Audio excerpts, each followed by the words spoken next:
Still wrapping your head around the national business standards? Don't worry, we've got you covered. We all know legal documents can be pretty dense, and as anyone who has ever tried to read legally written document can attest, it can be pretty difficult to parse through all the jargon. That's why it can be so frustrating when you're trying to read something important like national employment standards and you can't make head and tail out of it.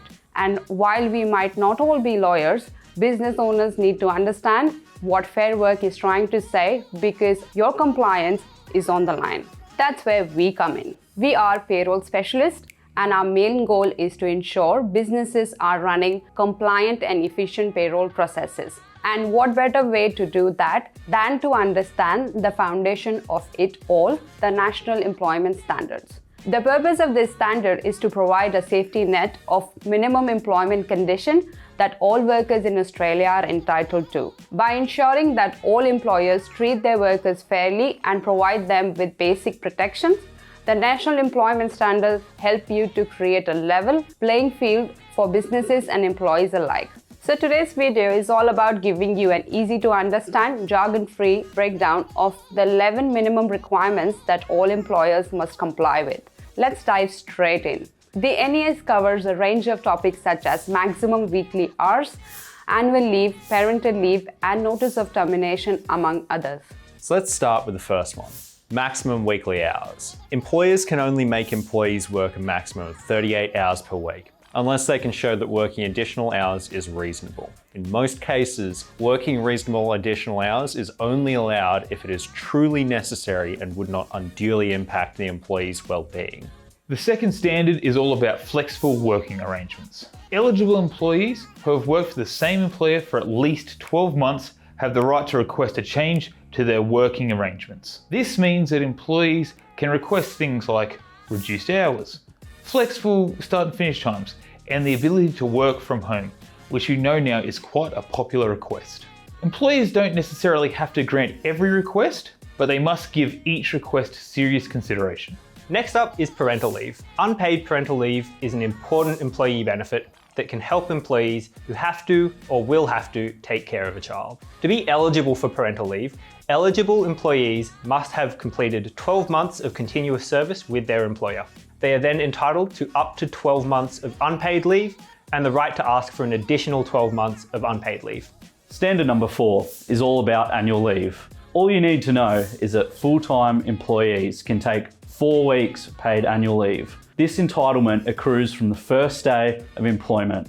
Annual leave can be taken all at once or in smaller blocks, depending on how much leave they have accrued at the time of the request. Certain shift workers generally receive an extra week of annual leave, so they can take up to 5 weeks off each year.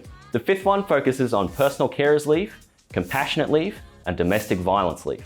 Based on this entitlement, employees can leave when they face serious illness or injury, have caring responsibilities, family emergencies, domestic violence, or when there's a serious illness or death of an immediate family member.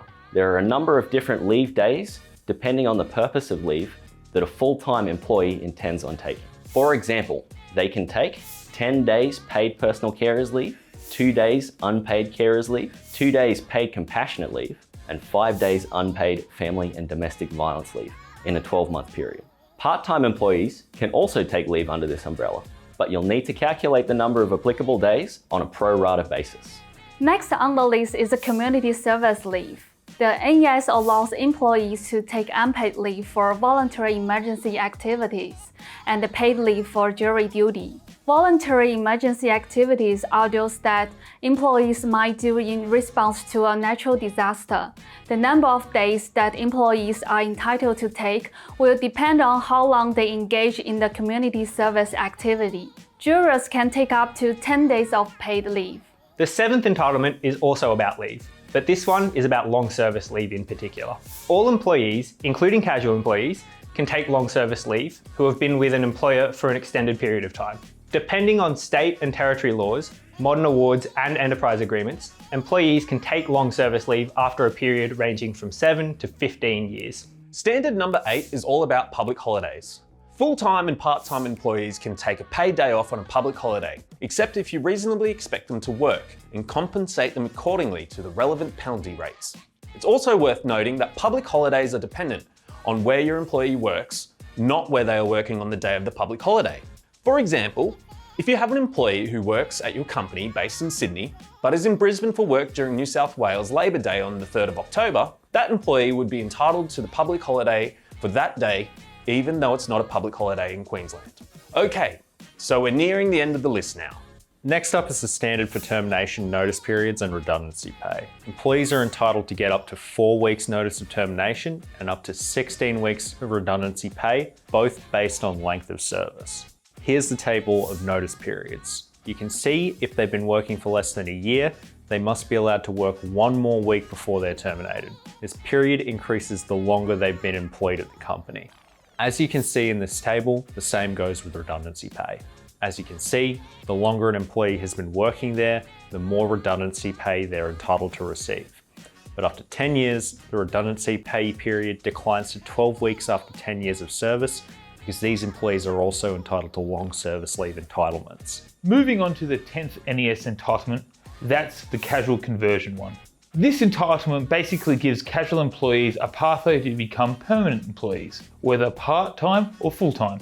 Once a casual employee has been working for a company for 12 months, they have the right to request to have their employment converted.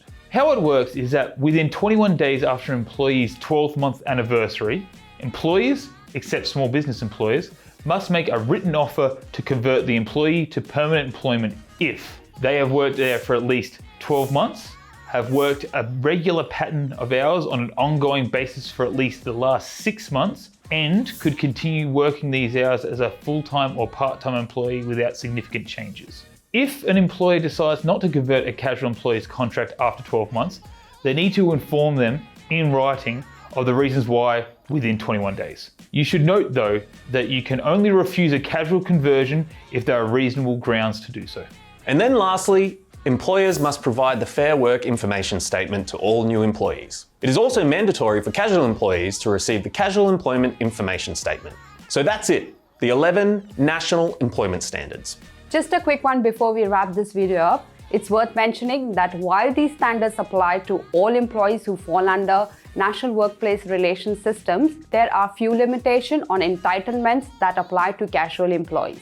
This basically means that you don't need to afford all the minimum entitlements under the NES to all the staffs who are employed on casual basis. At the very least, you have to cover the following standards of all casual employees: the maximum of 38 hours per week, at least 2 days unpaid carers leave and 2 days unpaid compassionate leave per occasion, at least 5 days unpaid family and domestic violence leave in a 12-month period, community service leave except paid jury service, public holidays unless reasonable to expect them to work, right to casual conversion. You must also allow your casual employees to submit requests to take parental leave or flexible working arrangement if they have been working with you for at least 12 months and you reasonably expect them to continue working there in the future. One more thing, I know this is quite a bit to wrap your head around, so you might want to consider implementing cloud payroll to automate your processes. It will significantly mitigate the potential risk of non-compliance. If you're interested in moving from a manual payroll system to an automated one such as KeyPay, get in touch with us today for a free demo.